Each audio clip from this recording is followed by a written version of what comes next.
Good morning. I'm Rabbi Shauna Nair from suburban Temple Kolami and Camp Wise. But more importantly, I'm blessed to have called Maxine Middleton my friend. And it is my honor to be here with you as we gather together with Max's family to comfort them as they mourn her loss and celebrate her life. We remember Maxine and join our hearts together to give comfort and strength to her family. Mourning is a time filled with many emotions and memories, both bitter and sweet. We begin our service with the recitation of prayers and readings, linking Max's life with the millennial-old tradition of the people of Israel and the eternity of God.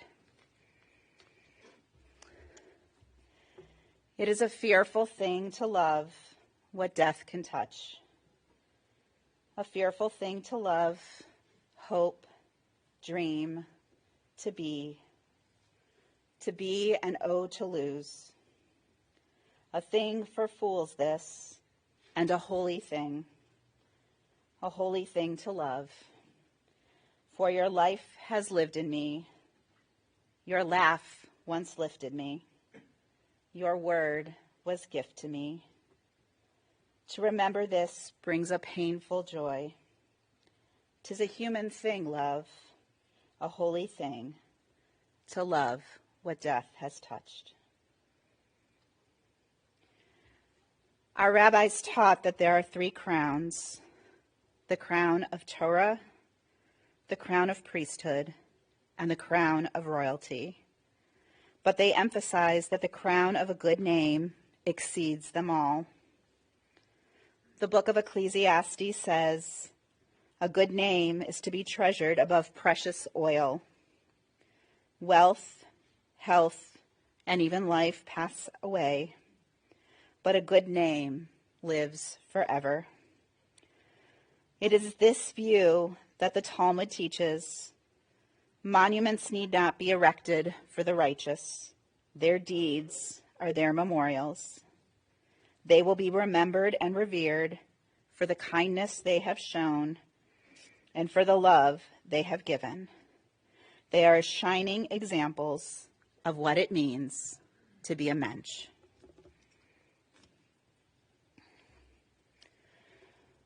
This final reading is by Chana Senesh. She was a young paratrooper who survived Nazi Germany, only to perish going back in to rescue others. There are stars up above, so far away we only see their light, long, long after the star itself is gone.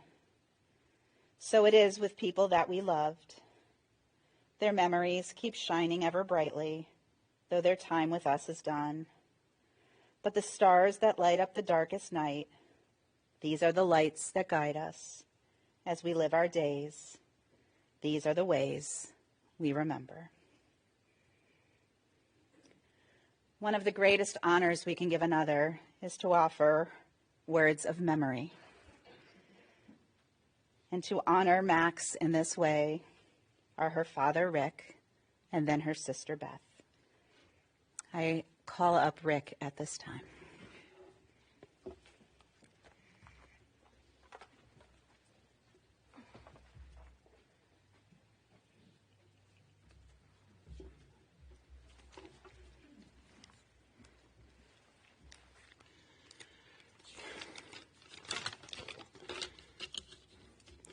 If I stumble, I ask you to be patient with me.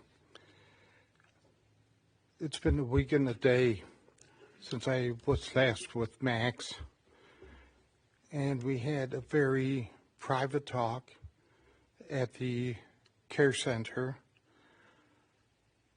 and the result of that talk was she was concerned about me and my health and not the pain and everything she was going through. The type of person Max was, I visited her a while ago, and we would have very special talks.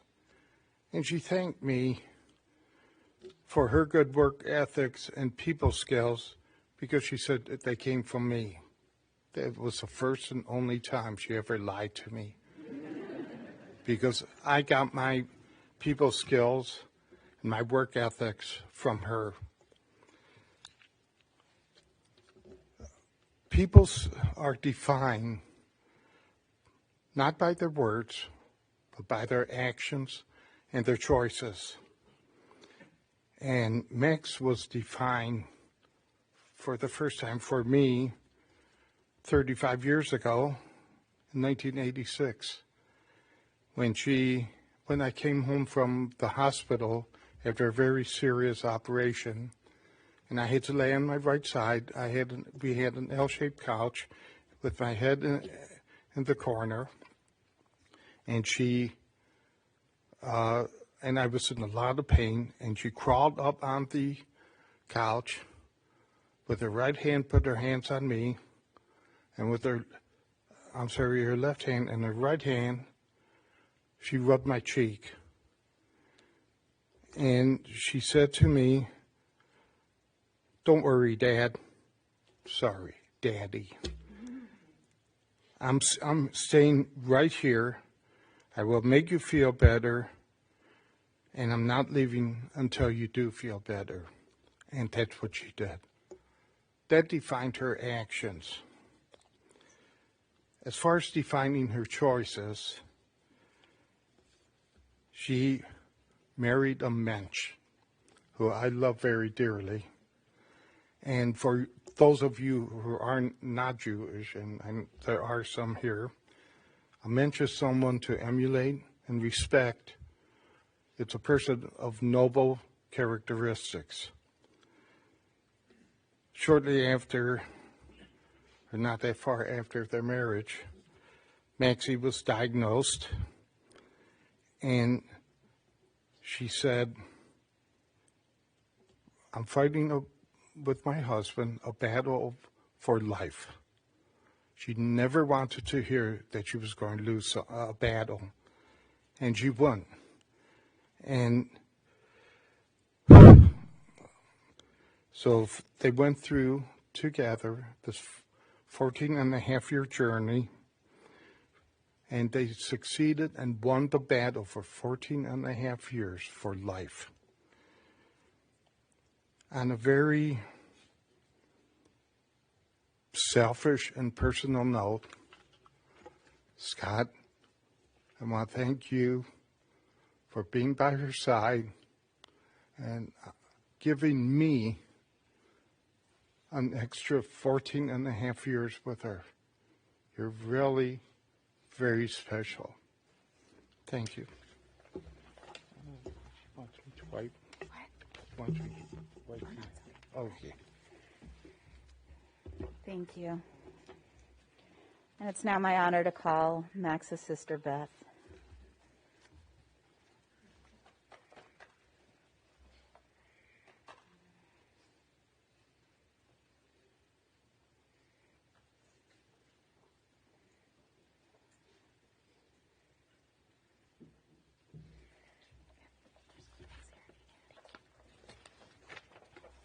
That was beautiful, Dad. I want to thank you all so much for coming. And first of all, I'd like to acknowledge all of the people who loved Maxie and cared for her. Scott, our parents, sisters, niece and nephews, the wonderful Middleton family, her many friends, colleagues, and students, Dr. Trehan, and all of the doctors, nurses, and healthcare workers. Thank you for caring for her, being her friend, and loving her. I don't need to tell you too much about all of the wonderful aspects of my sister, because I know you know. She lit up a room with that high wattage, dimpled smile of hers. And I know that you know that she was patient and kind and believed in showing up for people, being there for them, and listening. At her heart, she was a teacher, not just as a profession, but in her personal relationships too. She wanted you to be a better you, if that makes sense. Many, many people have told me that her classroom was a safe space where students could challenge themselves while feeling supported and seen. And that is also how she made all of us feel, supported and seen. When I thought about how she did that, I realized one of her superpowers was turning her vulnerability into a tool. A few years ago, Maxie was going through a round of treatment that would make her lose her hair again. She really disliked losing her hair because it made her feel less normal, and sympathy stares at the grocery store bummed her out. So she asked my children, Jacob and Olivia, if they would come to the salon to shave her head. They were about 10 and 7 at the time, and it was kind of a scary request for them, but they agreed because, frankly, they would do anything for her, and she framed it in a way where they would be helping her. And she was telling the truth about that. She figured she would be much less upset if she were in what she called teacher mode. To be honest, I'm not 100% sure what happened on that day in the salon because, as I was told many, many times, what happens in Aunt Maxie time stays in Aunt Maxie time. I do know that Jacob and Olivia came back changed, and the three of them were bonded more closely than before. This is how she operated. She allowed you to be there for her so that she could be there for you. It was a neat trick, and it worked every time. I could go on and on about the ways she used the superpower to raise up her friends and family and students and more, but I think you all already know that. So instead, I will just say this. No one on earth could make me laugh like she did. She would say some little thing, and I would laugh so hard that my nose would run, tears would stream down my face, and I couldn't speak, and this happened a lot, like a lot. We absolutely, and I'm sorry, Rabbi, but we absolutely could not attend a religious service without giggling. And all it took was one look. And I just want to say to my dear cousins, I am sorry to report that we found your bar and bat mitzvahs hilarious. Anyway, once, when Max came to visit me in New York, we got to talking. We were both sleepy, but one of Maxine's other superpowers, and I know you all know this, was pushing past fatigue to tell you absolutely everything that she wanted to tell you in the order she wanted to say it. So there we were, tucked in bed in my little city apartment, chit-chatting our faces off, when she turned to me with tired eyes and said, "I'm pooped." Except I didn't think she said, "I'm pooped." I thought she said, "I pooped." My eyes flew open and I kind of jumped away from her on the bed. And we both immediately realized I misheard her and erupted into laughter so loud and for so long that my husband Josh had to come check on us. And by the way, that just made us laugh harder. And my point in subjecting you to this highly inappropriate story, and I'm sorry, Mom and Dad, is this. If you can today, I would love for you to remember a time that Max made you smile and laugh. And if you feel able, please share that story with someone else who loved her. Thank you.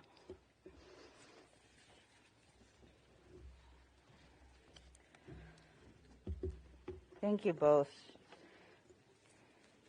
While it is one of the greatest honors you can do for a person, it is also one of the most difficult. And your words of tribute were absolutely perfect for Max. There is a famous Jewish story about a man named Choni. One day, Choni was traveling down the road, and he saw another man planting a carob tree.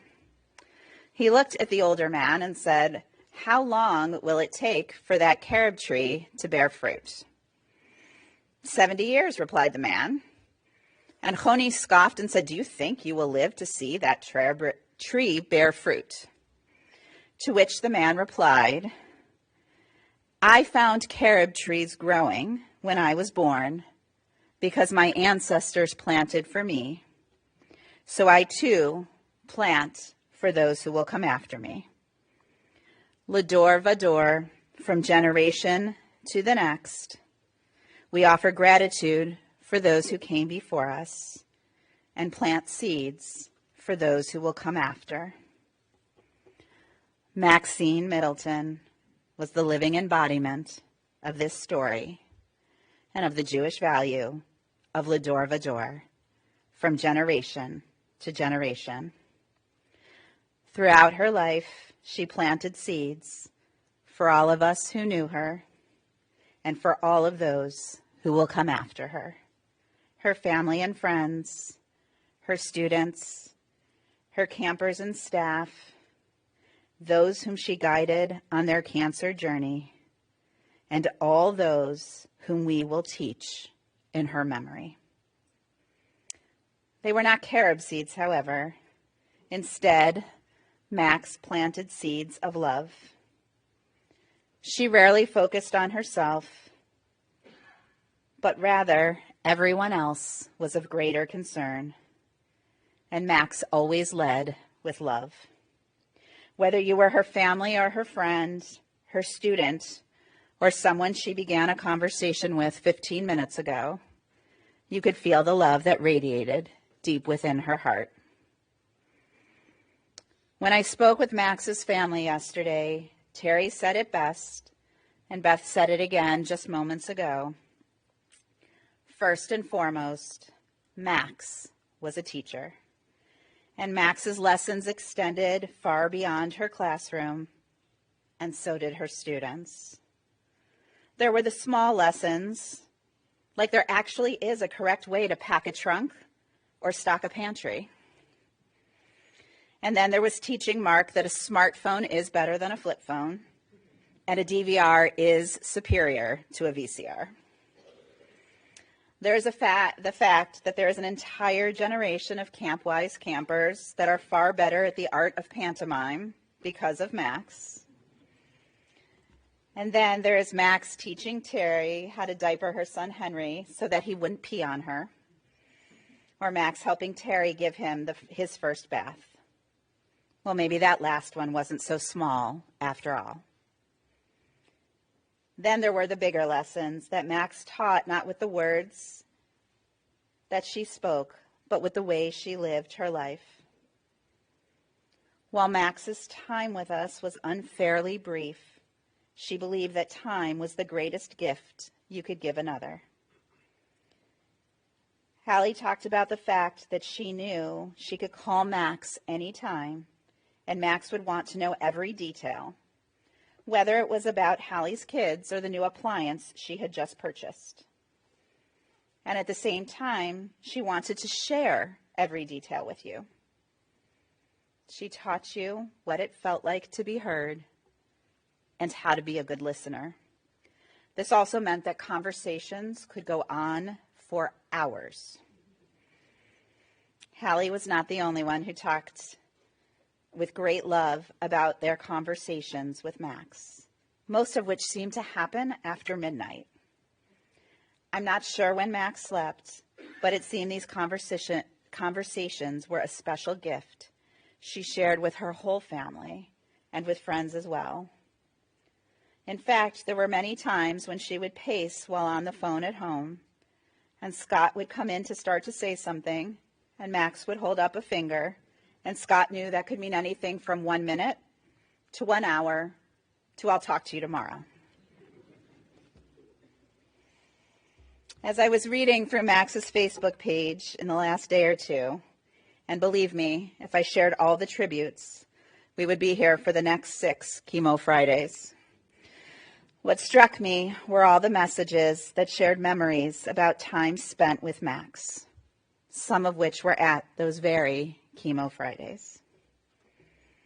And when Max was first diagnosed, her beloved Dr. Trahan, to whom I know her family is more grateful than words could ever express, told Max that if she was going to fight, she needed to find her why. At that time, Max's older sister, Beth, was pregnant with her first child. Max decided her why was that she wanted a relationship with her nephew, and then her niece and nephews that followed. She wanted enough time that they would remember her. And by some miracle, Hanukkah or otherwise, she was granted that. And Beth and her family gave Max the gift of time. It started with a special 40th birthday present. They took Max with them on a family vacation so she could spend time with them, especially with Jacob and Olivia. It was supposed to be a one-time thing, but it became a yearly tradition. Max cherished her role as aunt to Jacob and Olivia, Henry, Theo, and Remy. She kept every important moment, both big and small in their lives, in the forefront of her mind. And all the sisters agree, she was the favorite aunt. The only gift greater than time for Max was people. And she spent her life making sure people knew they mattered. Whoever was with Max at the moment was the most important person in the world to her, and you felt it. As Lindsay described, Max had a non-judgmental listening ear. As the baby sister, she felt that Max helped raise her and felt like she could go to Max with any life decision, no matter how small. Max would listen with an open heart and an open mind. And everyone agreed that Max worked to be positive, never demeaning, and she was a problem solver. This is what made Max such a great teacher. Max was the teacher who made sure that no one slipped through the cracks. Whether it was playing Secret Santa to ensure her students had proper winter attire, or just staying as late as necessary to make sure her students' needs were met and that they were safe. Over and over again, former students would return to talk about what a difference Max made in their lives. And when Max decided to go public with her cancer diagnosis and later her journey, it was not out of a desire for the strength and support it might bring her, but rather a desire to help others, to make it less scary for them, to let them know that they are not alone, to be an example of what it was like to live with the disease, and that it should not be something you should be embarrassed to talk about or feel you needed to keep secret. And even when Max was in the middle of her treatment, others were always at the forefront of her mind. Rick talked about that whenever they would go for treatment together, they would inevitably get halfway down the hall on their way out of the hospital, and they would have to turn back because Max would remember a nurse or another staff member or a patient that was going through something, and Max had forgotten to check in on them. And Lynn spoke about how Max worked to make the waiting room a more welcoming place for those being diagnosed or going through treatment. And she also told the story about how when she went for treatment with Max, they would always find something to laugh hysterically about.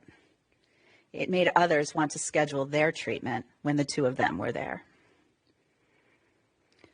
Lewis said he never met anyone who had so much energy. He wondered how Max found a way to push herself for everyone. Then he realized that she just loved people. They were her energy. She was the glue that held so many relationships together. I also believe that Max had another secret weapon. I often say that every pot has a cover, and Max could not have found a better lid than Scott. While I met him for the first time back in May when he and Max and I began to plan for today, it was obvious from the first 5 minutes of our conversation that these two were meant to be together. Linda and Jackie were talking about the amazing relationship that Scott and Max have. It is one built on love and trust and respect, one where they had a beautiful life together, but also left space for each other as individuals. I spoke earlier of the miracle that allowed Max to live with NBC for 14 plus years. And perhaps, Scott, that miracle was you. I would be remiss if I did not mention that Max also loved creatures of the four-legged variety. It was said that she loved to rescue both people and pets. Those who lived in the Noir staff cabin in the late 90s, early 2000s won't soon forget Scout the cat. To love Max was to tolerate Scout. But we can forgive Scout all of her, how shall I put it delicately, less than pleasant ways. Because it was Scout that helped bring Max and Scott together. Scout helped him find his girl next door. Later, Max moved on to dogs, which she not only rescued for herself, but for others too. As I said before, her heart had no bounds. However, by far the greatest lesson Max taught with her life began as the answer to a question from one of her students. When she told them she had cancer, one of her students asked her if she was going to die, to which Max replied, "Yeah, I'm going to die, and you are going to die. But today is not the day, and tomorrow isn't looking good either. So you still have to do your homework. You can't get rid of me that easily." Today is not the day became more than a hashtag. It became a way of life and a lesson in how to live life. Don't give up. Find your why. Live every day to its fullest. Tell people you love them. Do things you have always wanted to do, but have been putting off for one reason or another. Don't let the silly stuff get you down, and make sure to fight for what matters. There's a quote from the Talmud that as an educator I love. It says, "From my teachers I have learned much, from my colleagues even more, but it is from my students I have learned the most." Max spent her life teaching, but also learning, recognizing that every person she encountered could be a teacher. And then she planted her seeds of love and wisdom, and they will continue to grow for generations to come. Whether you are her family or friend, her Camp Wise family, her school family, her cancer family, you know that to have Maxine Middleton in your life was a blessing. And the way to ensure that her life and her memory continue to be a blessing is to live and teach her lessons. To give others and yourself the gift of time. To be present and make the person you are with at the moment feel like no one and nothing else matters. Never give up and live each day to its fullest. Let your life be the lesson you want to teach always. And plant seeds of wisdom and love for those who will come after you. When Max got too sick to work, she was never really able to say she was quitting teaching. I like to believe that is because deep down she knew that while she may have to leave the formal classroom, she would never quit teaching, not even in death. L'dor vador, from generation to generation, her lessons and her legacy will continue forever. And it is now my honor to bring up her very good friend from teaching, Suzanne Stieglitz, who is going to sing a song for us.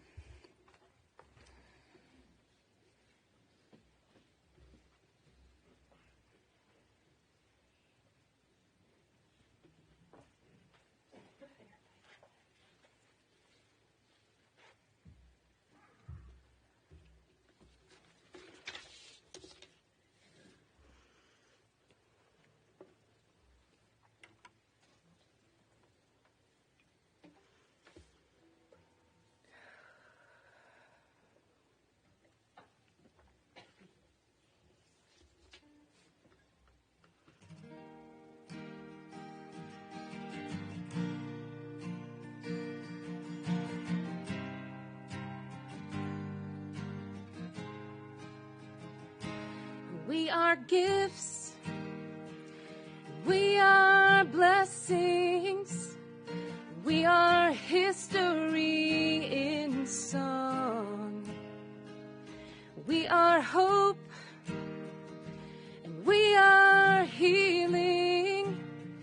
We are learning to be strong. We are words, and we are stories. We are pictures of the past. We are carriers of wisdom, not the first and not the last. L'dor vador nagid god lecha. L'dor vador we protect this chain from generation to generation. L'dor vador these lips will praise your name.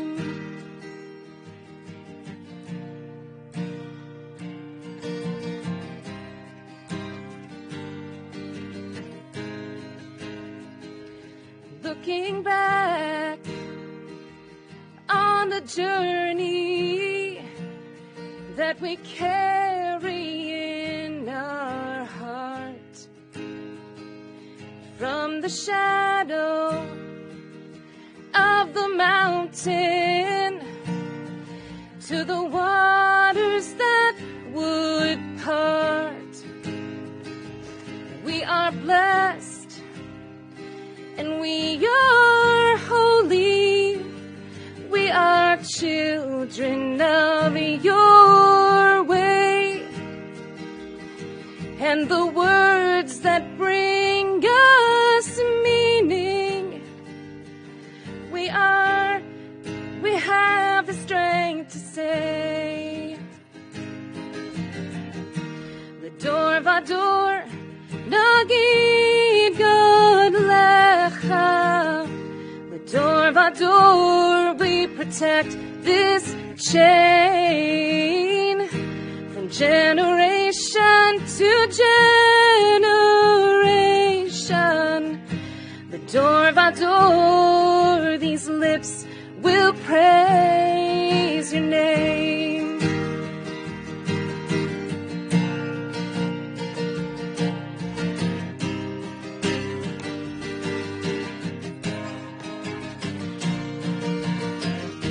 L'dor vador nagid god lecha. L'dor vador we protect this chain from generation to generation. L'dor vador these lips will praise your name.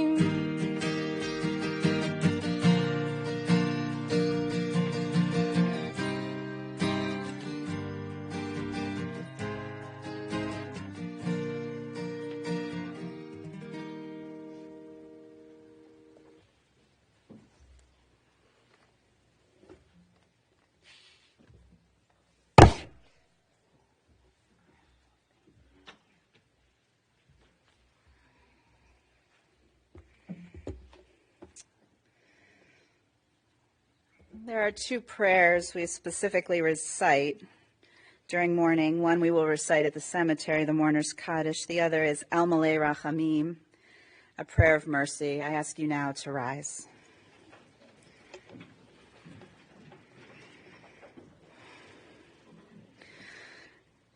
Al Malei Rachamim, Shochem Bamromim, Hamsei Menucha Nechona, Tachat Kanfei Shechina, Im Kedoshim Utorim Kuzoar Harachia Masirim, Et Nishmat Mariska Sirka Bat Moshe Velea, Shahalcha Le'olama, Ba'al Harachamim Yistareha Beseter Kanafav Lolamim, Vayitzror Bitzror HaChaim Et Nishmata, Adonai hu nachalata v'tanuach bashalom al mishkava v'nomar amen.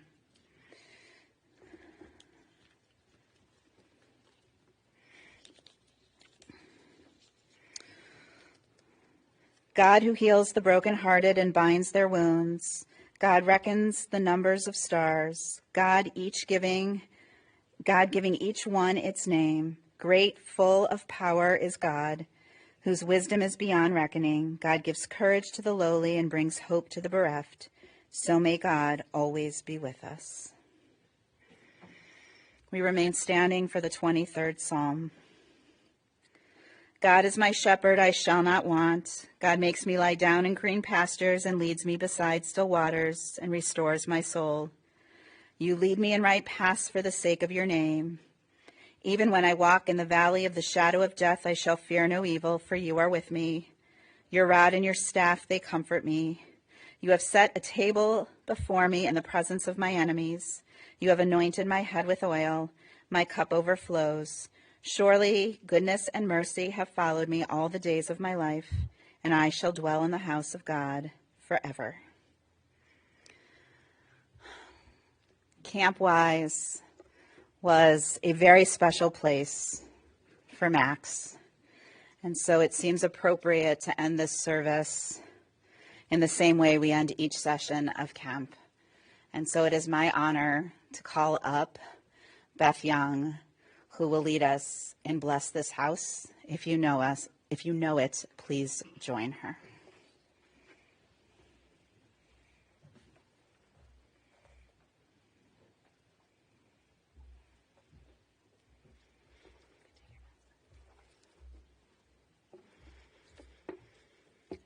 Bless this house, for we are all together.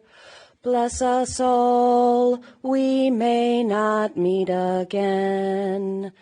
Think of all the happiness we found here. Take it home and share it with a friend. Come along, sing a song, and you'll never say goodbye, and you'll see and agree. Friendships one need never die. Bless this house, for we are all together. Bless us all, we may not meet again. Think of all the happiness we found here. Take it home and share it with a friend. Come along, sing a song, and you'll never say goodbye, and you'll see and agree. Friendships one need never die.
But our ladies want to come right.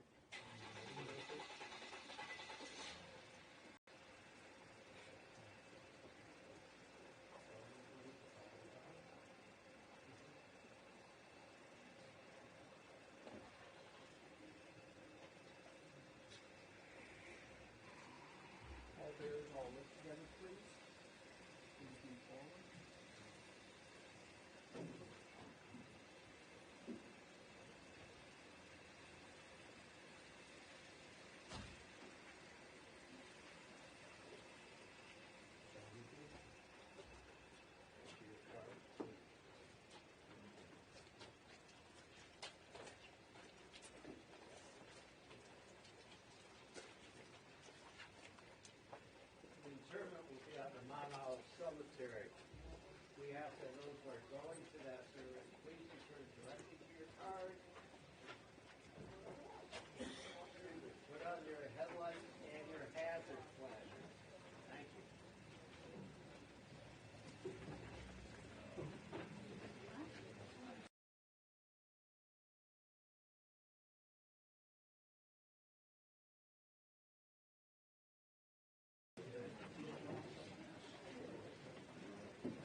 better put the horse in the garage because we're going to put the horse in the garage because, okay, yesterday. Okay, I laid out Mrs. Middleton. And that thing is right there. Stupid me. Maybe I should have moved it because I'm like, yeah, it does look tacky. But I'm like, fuck it. Bart, no, later on. God damn it! I did. You see that horse? Yeah, he's now, and he got on David about it this morning. So now he's on okay. Like, I had a little bit of time yesterday. So Bob, Jay, and I were just sitting in his office bullshit. In fact, it was right before I embalmed that gentleman. It could have been no talking like 10 minutes. Walking by. Oh, I see that meeting I had the other day didn't mean shit because look at you guys, you just sit there doing nothing. I want to say, did you tell those other two ladies in the back office to get up off there? I said, yeah, those two are lazy. Well, I don't think Kurt. I see Kurt.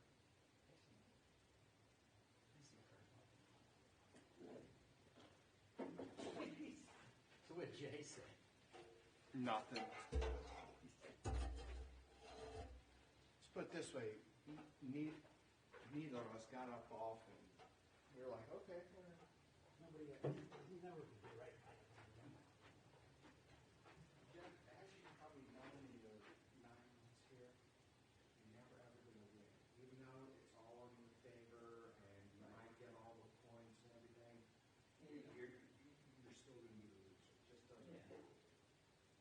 So those guys are done.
got it.